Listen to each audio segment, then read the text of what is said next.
நாளே இந்த நித்திய ஜபத்துக்கு வந்திருக்கதான் உங்களை அனைவருக்கும் ஆண்டவராக இயேசு நாமத்தினாலே வாழ்த்து சொல்கிறேன். கர்த்தர் உங்களை ஆசீர்வதிப்பாராக. அல்லேலூயா.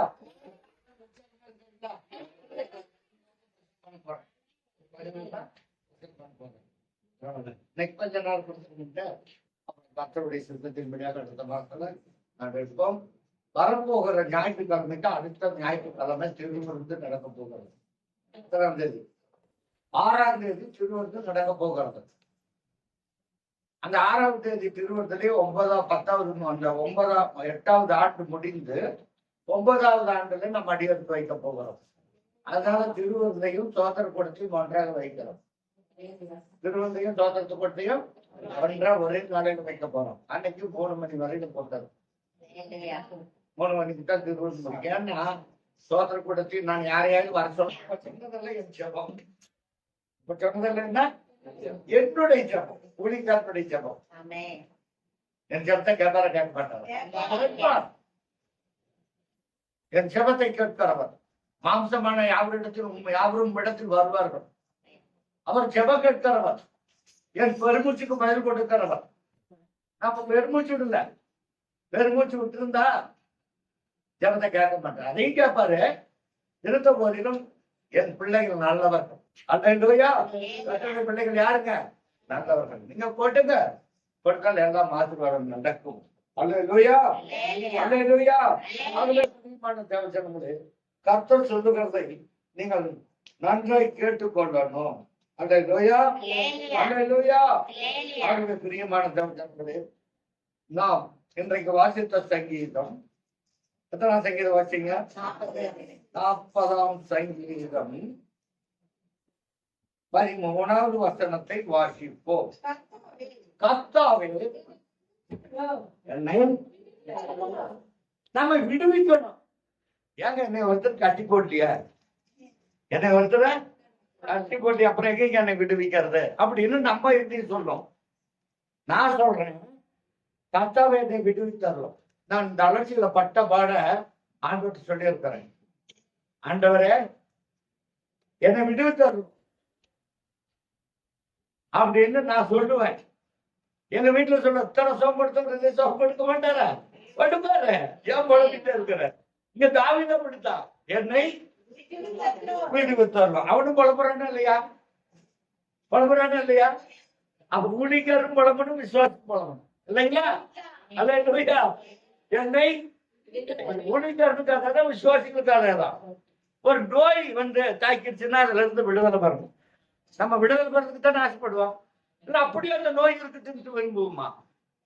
வீட்டுல ஒரு பிரச்சனை வந்துச்சு, அந்த வீட்டுல அந்த பிரச்சனை விடுதலை ஆகணும்னு நினைக்குமா? அப்படியே இருக்குன்னு நினைக்குமா? அதான் கர்த்தர் விரும்புகிற காரியம். இங்க தாவீது வளமா சொல்லுகிறான், கர்த்தாவே என்னை விடுவித்தார்களும், கர்த்தாவே எனக்கு சகாயம் என்ன பண்ண சகாயம் பண்ணுங்க. கிறிஸ்துமஸ் வந்துருச்சு, சோதனை கூட்டம் வந்துருச்சு, எனக்கு நீங்க என்ன பண்ணலாம்? சகாயம் பண்ணணும். சகாயம் பண்ணணும்னு அவனுக்கு ஒரு விடுதலை கிடைச்சிச்சு. என்ன விடுதலை கிடைச்சது? 121ஆம் சங்கீதத்துல வாசிப்போம்.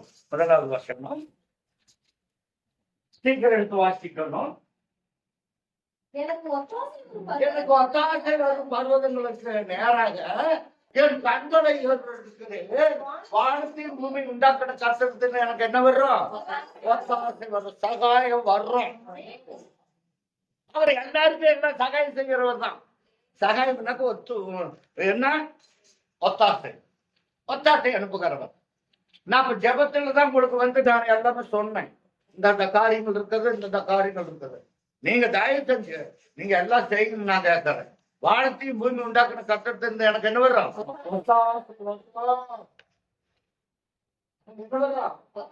உங்களுக்கு சகாயம் வானத்திலிருந்து இறங்கும். ஊழியக்காரனுக்கு அப்படியே இறங்கும். நான் மனுஷன் நம்மள என் சபையின் விசுவாசிகள் கொடுத்து இதையெல்லாம் கட்ட வேணும்னு கர்த்தருடைய தீர்மானம் இருக்காங்க. ஏன் சொன்னேன்? கர்த்தருடைய பிள்ளைகள் கொடுத்து இதை கட்டுனாக்கா பிள்ளைகளுக்கு ஒரு ஆசீர்வாதம். நான் எங்கேயோ போய் இறந்து திரித்து வாங்கிட்டு வந்து போட்டு வரும். ஏன்னாக்கா நம்முடைய உபத்திரவத்தை பார்க்கிறவர். நீங்க நினைக்கிறீங்க இந்த சாலை ஞானக்கண்மன் சாலை அது மேலுக்கு எவ்வளவு வரும் தெரியுமா? அப்பவே எவ்வளவு வரும் தெரியுமா? ஆலை கட்டங்களுக்கு சாப்பாடு, குடிக்காரங்களுக்கு சாப்பாடு, ஆலயத்துக்கு வர்றவங்க அந்த சாலை மேயர்களுக்கு சாப்பாடு, டீ, காஃபி, தேவையான பொருளும் வாங்கி தருவோம். இதையெல்லாம் நாங்க வாங்கி தருவோம். யாரு? நாங்க மட்டும்தான் வாங்கி தருவோம். யாரு விசுவாசிக்கிறாங்களோ அவங்க செய்வாங்க. இன்னைக்கு என்ன கெட்டா போயிட்டோம், அத்தனுக்கும் செஞ்சு கெட்டு போயிட்டோமா? இல்ல, நான் உன்னை மேன்மையாக்குவேன், சகல ஜனங்களிலும் உன்னை மேன்மையாக்குவேன். நீங்க நினைக்கிற கனடா எதுக்கு எடுத்தாலும் காசு கேட்கறோம். நீங்களே கூட ராஜா சொன்ன முடியும், ஆளுக்கு ஒரு அட்டை வாங்கி கொடுத்தா கூட போட்டுட்டு போயிடுவாங்க, ஆளுக்கு ஒரு ஆங்கிள் வாங்கி கொடுத்தா கூட போட்டுட்டு போயிடுவாங்க. சரி வேண்டாம் கொடுக்க வாங்கி எவ்வளவு உறுதியா சொல்லிட்டு போனாரு. மனுஷனை நம்புவதை பார்க்கணும், தேவனத்தில் பட்டதெல்லாம் இருக்கும். நாசிக சுவாசம் உள்ள மனுஷனை, எந்த மனுஷனையும் நீங்க நம்பாதைன்னு ஆண்டவர் இன்னொரு வயசு விட்டார். ஆபிரகாம் 2 பேருக்கு சொன்னார். இந்த ஆபிரகாம் பசங்க வந்திருக்கிறாரா? அவர் போனே எடுக்கிறது கிடையாது.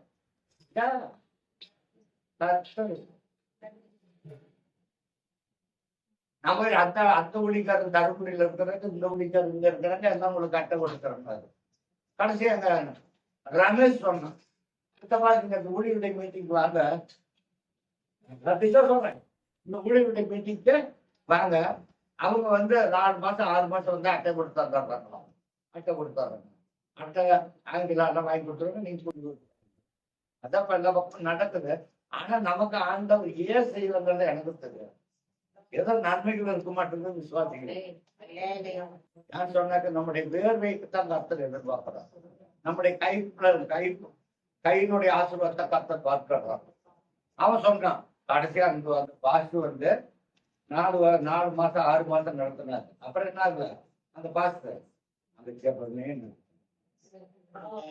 ஜெபமே நடக்குது. கர்த்தருடைய பிள்ளைகளுக்கு எங்கேயாயிலும் இருந்து வர்றோம் பத்தாசை. அப்புறம் சொன்னாரு சிக்கி பையன். யார் சொன்னாரு? சிக்கி பையன் ரமேஷ் பாத்தீங்களா? ரமேஷ் இந்த சபைக்கு வந்திருக்கிறாரு. அவர் சொல்றாரு, அண்ணா பொள்ளாச்சியில் ஒருத்தர் இருக்கிறாரு, அவங்க போய் சொன்னு வச்சுக்கங்க, இம்மிடியா போட்டு கொடுத்துருவாங்க அப்படின்னு வேணும். யாரும் செய்ய மாட்டாங்கன்னு எனக்கு ஒரு நம்பிக்கை வந்துருக்கு. நம்மளே செய்வோம், கர்த்தர் செய்வோம். நம்ம கர்த்தருக்கு அன்பு கூறினா போதும், எல்லாம் செய்வோம். அன்பு கூறுவே யாருங்க?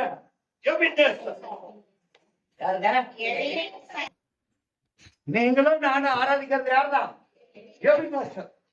இதுவரையிலும் உதவிடு வரும். என்னையும் அவரை நம்புவோம், அவரை நம்புவோம். இந்த 8 வருஷமா ஒழித்துல உதவி செய்த தேவன் 9வது வருஷத்துக்கு உதவி செய்ய மாட்டார். அவர் ரதன் கோலத்தில் அவர் இடையில விட்டுட்டு போறவர் அன்ப இறுதி வரை நம்மோடு இருப்பார்.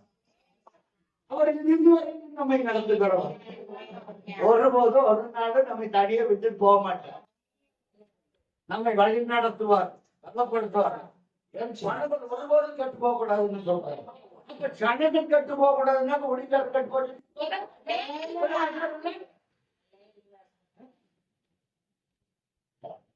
இப்பதான் ஒரு பையன் சொன்னான், ஏன் உனக்குள்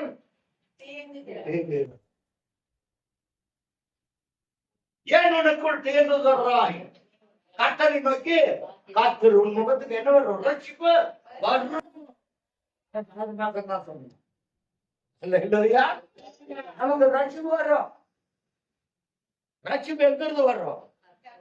கர்த்தரிடத்தில் வருதும். இந்த ரட்சிப்புக்காக காத்திருக்கிறது நல்லது. வாசிப்பா சங்கீதம். என்ன சங்கீதம் படிச்சீங்க? என்னை விடுவித்தரும், எனக்கு சகாயம் பண்ண தீவிரியும் என் பிராணனை அழிக்க தேடுகிறவர்கள் ஏகமாய் அவங்களெல்லாம் வெட்டி நாணி எனக்கு தீங்கு செய்ய நினைக்கிறவர்கள் பின்னிட்டு பின்னிட்டு அடையணும். ஏன் சொன்னாக்க முன்னதான் பாடுனீங்க. நான் நினைக்கிற வழியில யாரும் அறியாத வழியில கருத்து கொண்டு வந்து கொடுப்பாரு. நான் நினைக்கிறேன் ஆண்டவரை விசுவாசிகள் கொண்டு போட்டேன்னாக்கா அது பெருமை யாருக்கு தாங்க? எங்களுக்கு விசுவாசிகளுக்கு பெருமை, உமக்கு பெருமை. கூலிக்காரர் வெக்கப்பட்டு போகாதபடி செய்தார். அல்லேலூயா. ஆனா இவட அழிச்சிடலான்னு சொன்னா அவனுக்கு என்ன வரும்? லட்சை வரும். அடுத்த பாருங்க, அடுத்த பாருங்க. காத்திருக்கா என்ன பண்றதில்ல, சோர்ந்து போகிறதில்ல. நீங்க சோர்ந்து போக, நான் சோர்ந்து போக. நான் சோர்ந்து போகிறது எதுக்குன்னா, விசுவாசிகளோட குடும்பத்துல ஏதாவது ஒரு நோயோ நொடியோ பிரச்சனைகளோ போராட்டங்களோ வந்தா நான் சோர்ந்து போவேன். ஐயோ என் சபைக்கு வர்றாங்களே, இவங்களை என்ன பண்ணக்கூடாது, இவங்க ஒருபோதும் ஒரு நாள் கெட்டு போகக்கூடாது. அப்ப என் மனசு சோர்ந்து போகும். கர்த்தாவே எனக்காக விழித்துக் கொள்ளும், இவங்களுக்கு சுகத்தை தாரும். இப்படித்தான் புள்ளிக்காரன் ஜெபம் பண்ணுவோம். இதை விட வேற என்ன வேணும்? இதை விட என்ன வேணும்? உங்களை என்னை நடத்துகிறோம் டாக்டர். அல்லேலூயா, அல்லேலூயா.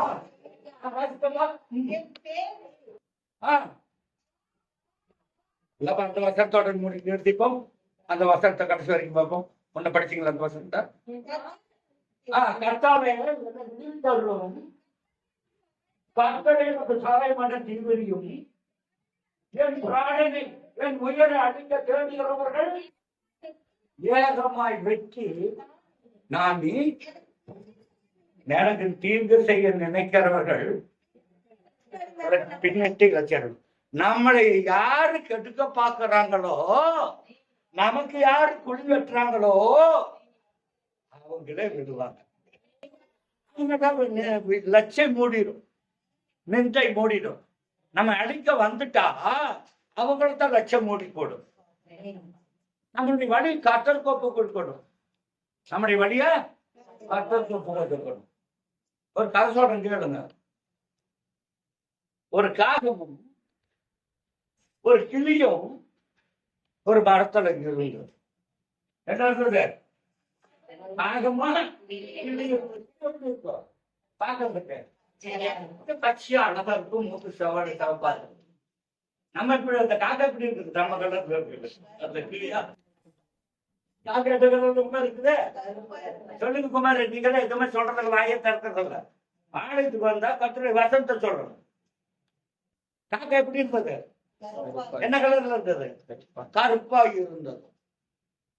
இந்த கிளி பார்த்துச்சான், கிளி பார்த்துச்சான், காகத்தை பார்த்து கேட்டுச்சான், நீ என்ன இப்படி கருப்பா இருக்கிற?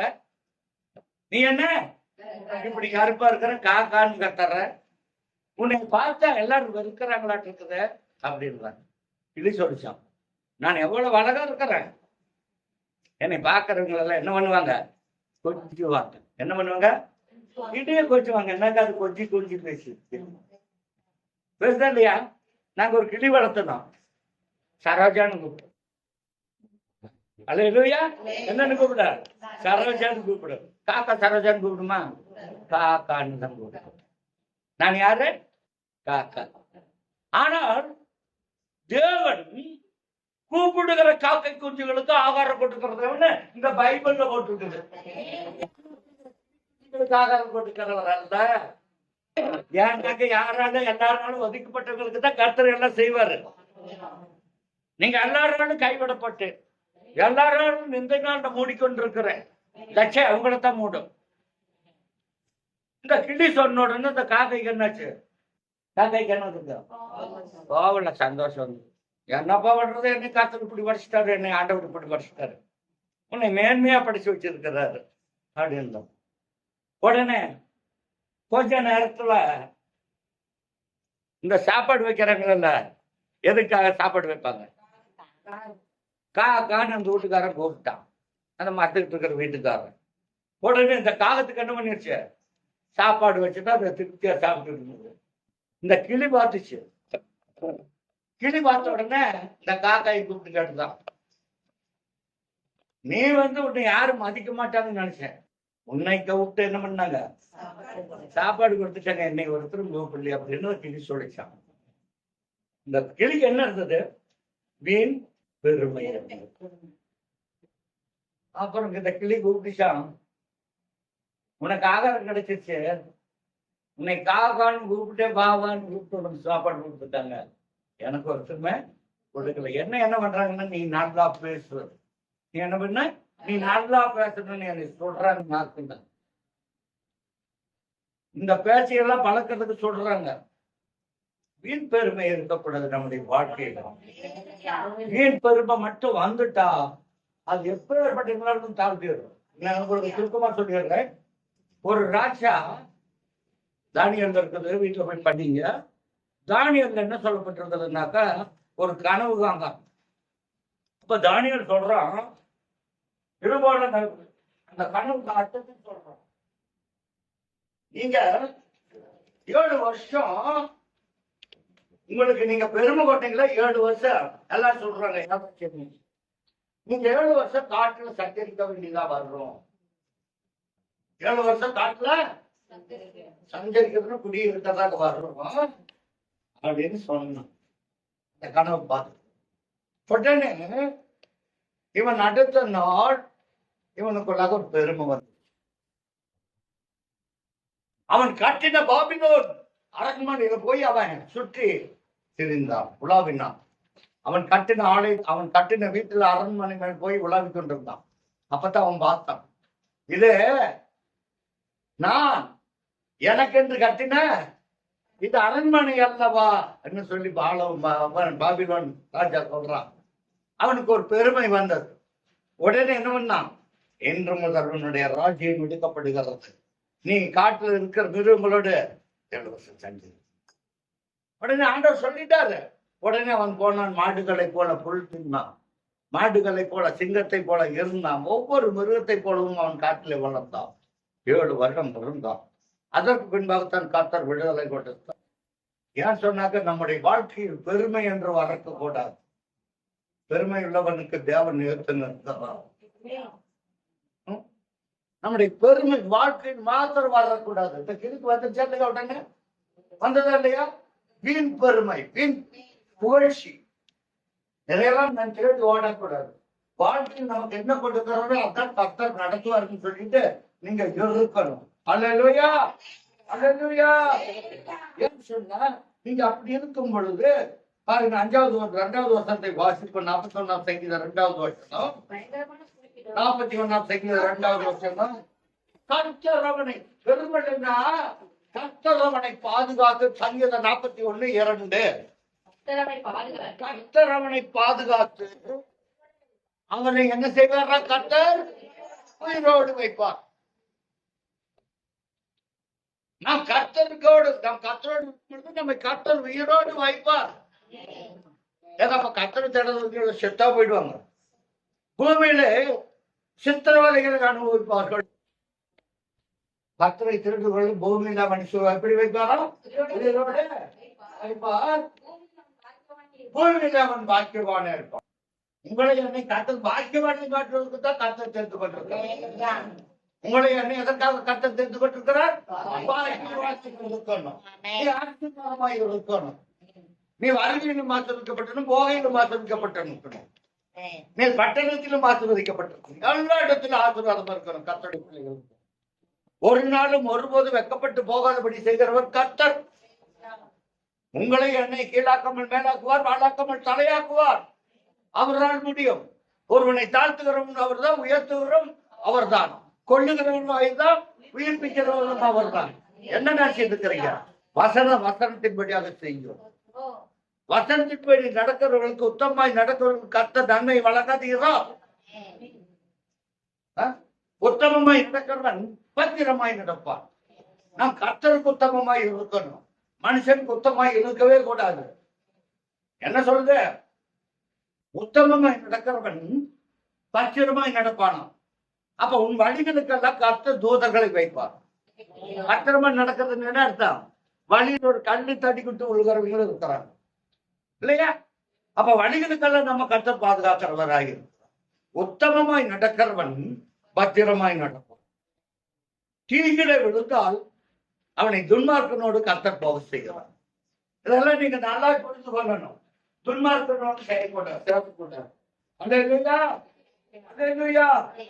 ஏன்னா நம்முடைய வழி யாருக்கு பிரியமா இருக்கணும்? கர்த்தருக்கு பிரியமா இருக்கணும்.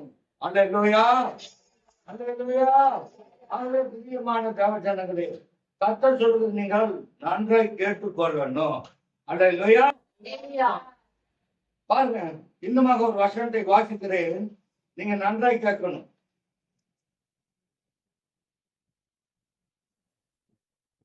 நம்ம ஆண்டவர் நம் பத்திரமாய் நடந்தால் என்ன செய்வார் என்று கேட்டால், பாருங்க, நெகமியாவின் புஸ்தகம் 9ஆம் அதிகாரம்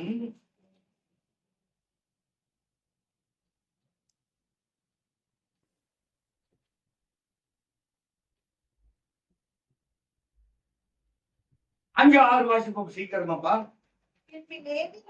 பின்பு லேவியரான யெசுவா, கத்தீர், பானி, ஆஸ்யா, செரேபியா, ஓதியா, செப்பன்யா, பெத்தியாகியா என்பவர்கள் ஜனங்களை பார்த்து, யாரை பார்த்து?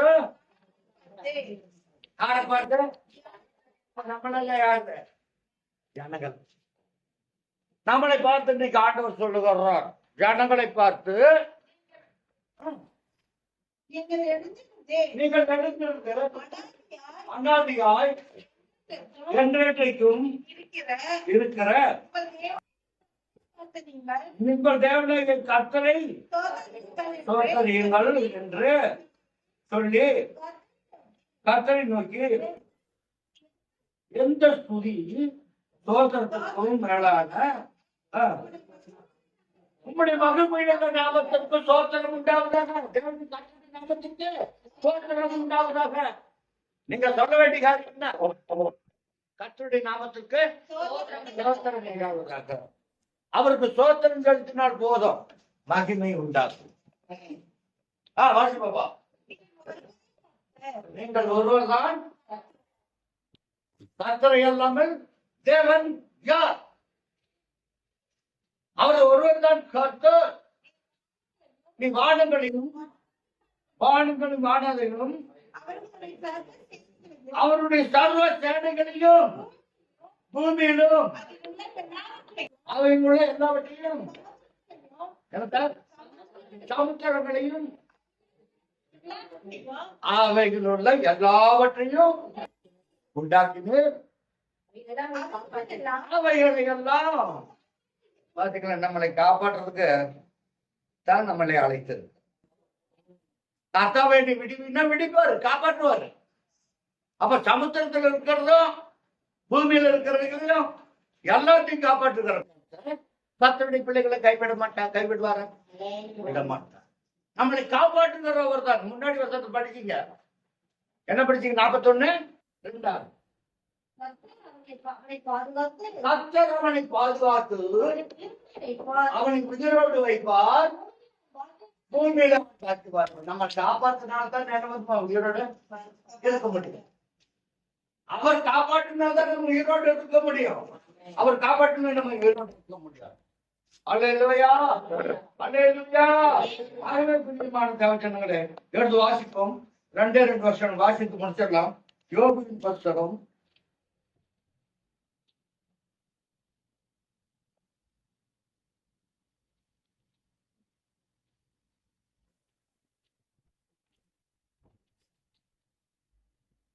23ஆம் அதிகாரம்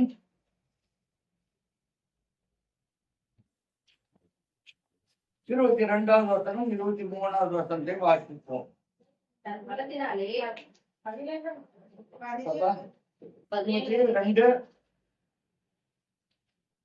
22 கர்த்தருடைய வாயினின்று பிறந்தார். இந்த வேதமனை யாருடைய வாயிலிருந்து பிறகு? என் வாயிலிருந்து கிடையாது. நான் ஒண்ணுக்கு அறியாதவன், ஒண்ணுக்கு உதவாதவன். இந்த வசனம் அல்ல யாருடைய வாயிலிருந்து புறப்படுகிறது? நீங்க நல்லா நினைக்கணும். நானாகவே சுயமா சொல்றேன்னு நினைக்க வேண்டாம். எதை பேசணும், எப்படி பேசணும்னு சொல்லி ஆண்டவர் விளக்கி கொடுக்கிறார். இது கர்த்தரின் வாயிலிருந்து பிறக்கிற ஒரு வசனம் இருக்குதா, போட்டிருக்குதா இல்லையா? இது கர்த்தருடைய அவர் வாயிலிருந்து புறப்படுகிற பிரமாணத்தை ஏற்றுக்கொள்ளணும். இந்த கர்த்தருடைய வேத பிரமாணத்தை இன்ன வரைக்கும் சொன்னதே இல்லை. நீங்க என்ன பண்ணிக்கணும்? ஏற்றுக்கொள்ளணும். எங்க வச்சுக்கணும்? ஏற்றுக்கொண்டு அவருடைய வார்த்தைகளை உங்களுடைய இருதயத்துல வைத்துக் கொள்ள நீங்க உங்க இருதயத்துல வச்சுக்கணும். ஐயோ எங்க பாசுக்கு அவங்க செஞ்சுதான் இவங்க செஞ்சுதான் ஒருத்தரும் செஞ்சுதாட்டியே நாங்க என்ன பண்ணோம். உங்க இருதயத்தை நீங்க கேளுங்க. உண்மையானதை கர்த்தர் தருவார். நாளைக்கு காலன் ரெடிக்கு போகணும். காலன் ரெடிக்கு போனா 6000 ரூபாய் இதெல்லாம் நீங்க பொறிச்சுக்கணும். அவர் வாய்ப்பு பிறக்கிற வார்த்தையை நீங்க உங்க இருதயத்துல வச்சுக்கணும். வாசிப்பா. நீ சர்வ வல்லவரிடத்தில் மனம் திரும்பினால் திரும்ப காட்டப்படுவீர்கள். அக்கிரமத்தையெல்லாம் நம்முடைய கூடாரத்தை விட்டு என்னன்னு வருது. கர்த்தர் பயன்படுத்தும் நம்முடைய அக்கிரமத்தையெல்லாம் கர்த்தர் தூரமாக்கி விடுவார். அல்லேலூயா. ஆகவே பிரியமான தேவஜனங்கள், கர்த்தர் சொல்லுகிற வார்த்தைக்கு நீங்கள் செவி கொடுத்தால் போதும். அல்லேலூயா, அல்லேலூயா. ஆகவே பிரியமான தேவஜனங்களே, ஆண்டவரே என்னை அழைத்தீங்க, என்னை நினைத்திருப்பீங்க. என்னை அழைச்சீங்க, சொல்லுங்க. என்னை அழைச்சீங்க, என்னை நினைத்திருக்கிறேன். அல்லேலூயா, அல்லேலூயா. அழைத்தவர்